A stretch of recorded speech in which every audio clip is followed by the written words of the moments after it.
Hi, this is Lisa Marie Graves, host of the Men's Legacy Conference. You are joining us as we discuss leaders prepared for change. Today I have with me speaker Sam Nichols. Sorry, I was going to say your sister's name. That's okay. We get confused a lot. Sam I'm Nichols. proud to be confused again. That's okay. Well, thank you. I'm so excited to have you, and thank you for agreeing to be a speaker for the Men's Legacy Conference. You are very versed and experienced in change, yes? Absolutely. I do a lot of things and have done a lot of things. Currently, I'm the chief meteorologist at KTAB-TV in Abilene, Texas. We serve 24 different counties. And prior to that, I coached women's basketball for 33 years. But I've done weather on television for 20 years. People ask me all the time how I got started in television. I was being interviewed when I was coaching on a Sunday night sports program. It was the first year I'd taken over a program. We were 14-4 on the exact date. The year before, they were 4-14. And after the sports interview, the news director said, "You really were comfortable in front of the camera. We need a weekend weatherman. How would you like to do that?" And I said, really? "I know about weather." And he said, "You can learn weather, but you can't learn how to be comfortable in front of a camera." And I said, "Oh, it sounds great. Let's try it." And it's ironic how what started out as just a hobby has now turned into a second wonderful career. Wow. Well, I know when I had first heard about you, I was real excited to hear about your basketball career, 33 years at McMurry University and your last 12 years, the winningest seasons. And when we talk about change, to me, you constantly had change with new players coming on and building a winning team. So with the growth that's happening in our community, I really felt that was really a powerful aspect that you are going to be bringing to our attendees. Well, I'm excited because I've been fortunate enough to have had some very, very good players, very, very strong winning programs. But you're exactly right. In athletics, it's ever changing. Even during a game, you have players that get in foul trouble, players that get injured. You never have the same team, and you have to be able to constantly adapt and be prepared for change. And I found that the same effective team building principles that I used in athletics translate so well over into business. And I've been speaking to groups for over 20 years, and they work. The same principles work. What it takes to build an effective team that can manage crisis and change and pressure in athletics, it works in business. And people will say, "Now, Sam, that's different. One is sports and one is business." Why do they work? They work because, Lisa, I didn't coach basketball. I coached people that play. And that's why they work. Nice. And that's exactly, that really leads into our question, unless you have something else to add, is why do the businessmen that will be attending need to hear more about your topic? People are so afraid of change.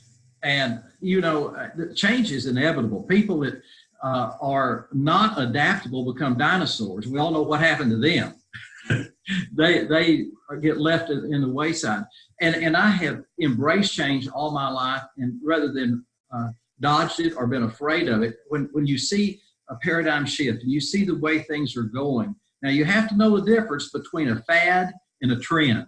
Yes. Very important as well. But once you see how things are going, you want to jump on that bandwagon and you want to lead, and you don't want to be left behind. And you want a team that can do that. And one thing that's interesting in the game of basketball, sometimes we as coaches think we can control the entire environment, and even in football. But the bigger the game, the less control I had, because you get in a loud arena.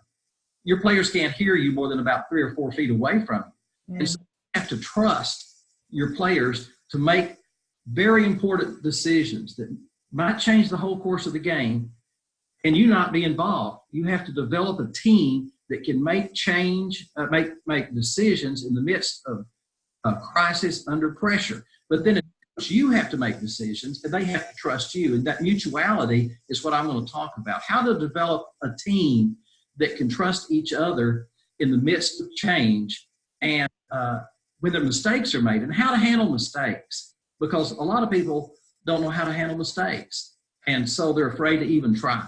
Yes, yes. Well, and it sounds like empowering your teammates, empowering your employees, training them so that they're prepared for a variety of circumstances. It makes sense to me how coaching a team in sports is very similar to that in business. Well, you know, our foundation, Basketball Smiles, it began with just me and my wife, Sandy, and it has grown to where we have the largest free basketball camp in the entire Caribbean.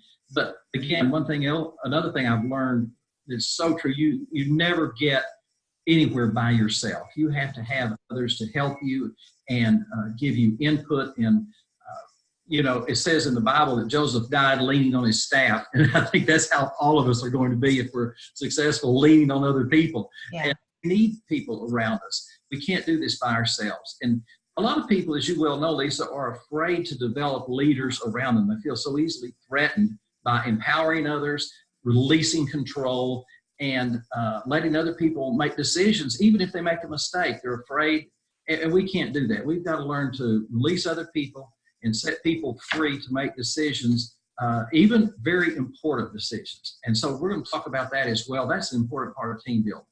Wow, well, that's great. I'm excited to hear that as well. When in the military, our philosophy is that you're always training your replacements and you are helping build them up as they progress in their career. And so it's definitely a mindset of helping them. But there is that fear of having them make important decisions. The decisions might be different than yours, but ultimately, if the outcome is going to be positive or, not be destructive, then, I think that's really something that leaders need to embrace. And like you said, try to empower others and give them that decision authority. And one of the things, some of the greatest relationships I've had in my life, both in television and in athletics, has been when wrong decisions have been made and I've had somebody's back. That's when those relationships have really been linked. Or I've made a bad decision and somebody has had my back, and there's been forgiveness, there's been restoration, and there's been somebody in that foxhole with me. And it's not that we're going to go together and work as a team and everything's going to be perfect. It's how are we going to react when things aren't perfect. Right. But that's when the best memories are made, and how we go through those tough times. And you know what, that gives you courage and confidence to be prepared for change and to maybe step into some uncharted waters, because I know I've got somebody with me that's with me, period. Mm-hmm. Through the good and through the bad. Nice. And speaking of your nonprofit, Basketball Smiles, and they've just gone through horrible change with the weather and devastation, and you are actually trying to raise basketball shoes. Absolutely. With these boys and girls that we have, again, the largest free basketball camp in the Caribbean. We have about 300 kids each year that we go into an area that has probably the highest murder rate per square mile in the Caribbean, in the inner city areas of the Bahamas. These kids are the most wonderful kids. We've been 20 years and had over 11,000 kids go through our program, but these kids show up to basketball outside courts, asphalt, in flip-flops, shower slides, or they'll have a pair of size 8 shoes, but they wear a 10. And so they push down the back of them, or they'll be barefooted. And my wife, Sandy, said she's so tired of them coming in that condition. And we have started an initiative. We're going to get shoes for these kids. 95% of these kids have never had a new pair of shoes, period. And 20% of the kids in this neighborhood, 20% of the homes in this day and age don't have electricity or running water. One quick story, Lisa. Last summer, Coach Patty Johnson at H.O. Nash Junior High, who has coordinated our efforts for 20 years, said, Sam, Michael Coakley said he wanted to tell you something. And you remember Michael? I said, yes, I remember Michael. Michael was a 7th grader. He came barefooted, and I had a pair of shoes. And I just really felt in here to give him a pair of shoes. So I gave him my shoes, an extra pair that I brought when he was a 7th grader. She said, and it was the first pair of shoes he'd ever had. Wow. And that's hard for us to even comprehend. Mm-hmm. Well, she said, Michael wanted to invite you to his college graduation from Auburn University in May. He's getting a degree in business. Oh, wow. academic scholarship and is graduated from Auburn University with a degree in business. I was fortunate enough to give him his first pair of shoes. So we have story after story of these wonderful kids that, want to accomplish something. And we tell them every year, you have greatness inside of you, and you can achieve great things. And we want to help them. And giving a child a new pair of shoes communicates value. You are worth something, because these are kids that are told all the time they're worthless, that nobody cares about them. And these are kids absolutely nobody helps. Nobody wants to help but us. And I don't mean that in a self-serving manner, but if we don't help them, no one will. And so it's just been our calling to go help these kids. And we're so thankful that you're partnering with us to Absolutely. A new pair of shoes. Yes, absolutely. So tell us more about what kind of shoes that you are looking for so that we can gather them and have them all ready for you on the date of the conference. Well, any type of athletic type shoe, whether it's a basketball shoe or a cross trainer, if I were doing it, I would go to some place like Dick's or Academy or a sporting goods store and look for what's on sale. Anything in a women's shoe, because we have girls in the morning, boys in the afternoon. Okay. Again, we have about 300 kids, so we've got to take care of both of them. Anywhere from, say, a 6 to an 8 in either a men or a women's shoe will be a great starting point. Okay, I'm writing that down. Say that if you found a men's size 9 that was on sale for $30, get it. You can find closeouts at any of these stores, and especially after the hurricane. There's a lot of displaced kids from Abaco and Freeport that are now in Nassau that are going to be at our camp that have nothing. I was talking to Coach Johnson, and she said they've shown up, and she said, Sam, I look in their eyes, and it's like nobody's home. They don't have underwear. They don't have toothpaste. They don't have anything. School supplies. And so we have a side initiative where we are helping them with their school supplies and getting them underwear and just the basic necessities so they can get started in school. But with shoes, we'll take anything of an athletic shoe. And I think if they will go to the store manager and tell them what they're getting them for, so kids in the Bahamas that have been affected by the hurricane, I think they might even get them free. You never know.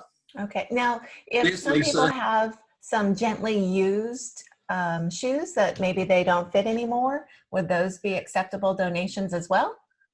I'd rather have new. I think this is an initiative that I want new. And it's not that gently used isn't okay, but it's just, this is just the vision that we have, is that they're going to get a new pair of shoes.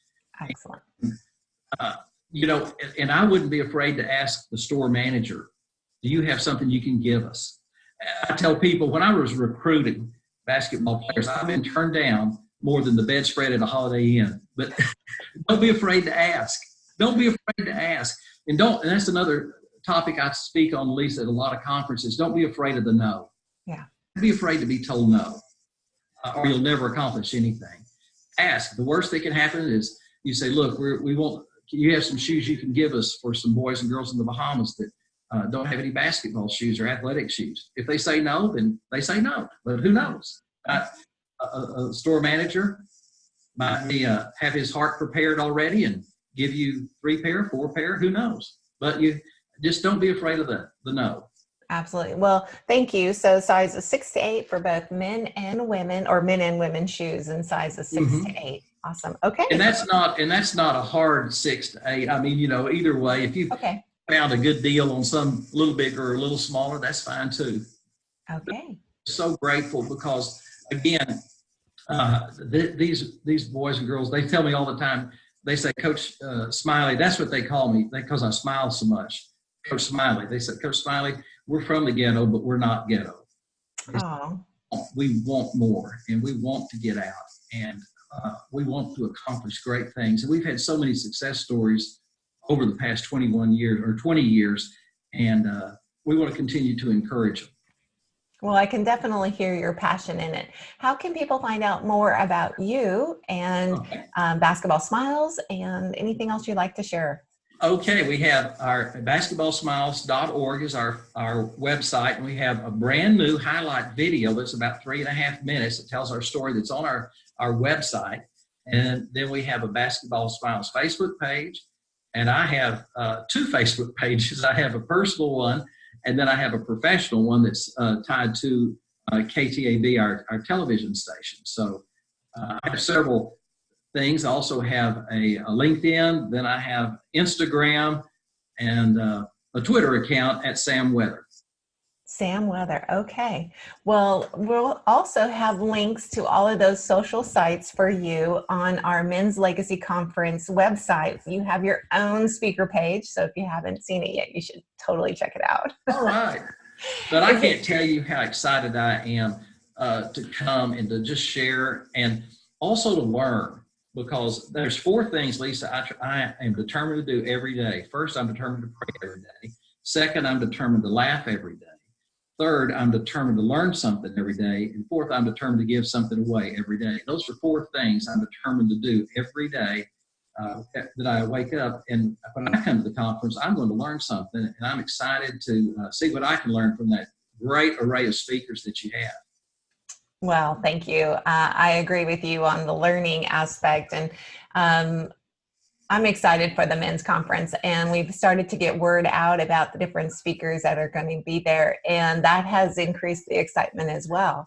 I have learned that men definitely like to have a topic and go down the road, down the path, go deeper into that topic. And so the topic this year is all about leaders being prepared for change with the growth, and you're going to be an amazing asset in educating our attendees, and thank you so much. I truly appreciate you being part of it. Do you have any encouraging words for people to come and attend the conference?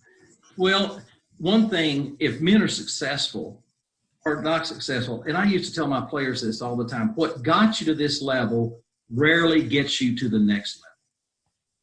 True. And you have to keep growing, and life is so much better if you have a buddy to go with you. And when I go to basketball conferences or leadership conferences, you make one relationship. I meet one new person. You'd be surprised who you will meet, men, at this conference. You may learn one idea that you can take away, and you may make one new relationship, and that will be worth coming. It's just so much better if you have the relationships along the way. And sometimes men are a little resistant to that because they're afraid to link up and be a little transparent and open. But I've learned there's just so many good things that can happen when you have a buddy to go with you, and conferences like this is where we can do that. Absolutely. So guys, bring a friend. You can find and make a new one. Yeah. Well, you know what? There have really been a lot of relationships that have been created, people that have met due to the conferences. And I hear about business being done afterwards. And so the relationships definitely do take place. And so I encourage you as well to come and be part of the Men's Legacy Conference. You can register at the website, menslegacyconference.com. As I said, all the information is out there with the schedule, our speakers, and you can find out more about them and their topics as well. So is there anything else you'd like to add as we end our conversation today? Well, again, change is inevitable, and we can either embrace it and grow with it, or we're going to be left behind then. That's just how it is. And so this is an opportunity to have a reset and get prepared and get ahead of the curve for what's ahead. And it's going to be a wonderful day. I can't wait. I want to see you there. And there's so many great leaders that I want to meet, trade business cards with, and get some new relationships and expand my core of people in my relationships. Can't wait. Absolutely. Absolutely. Well, thank you so much again, Sam. We look forward to seeing you at the Men's Legacy Conference. Have a great day. Bye-bye.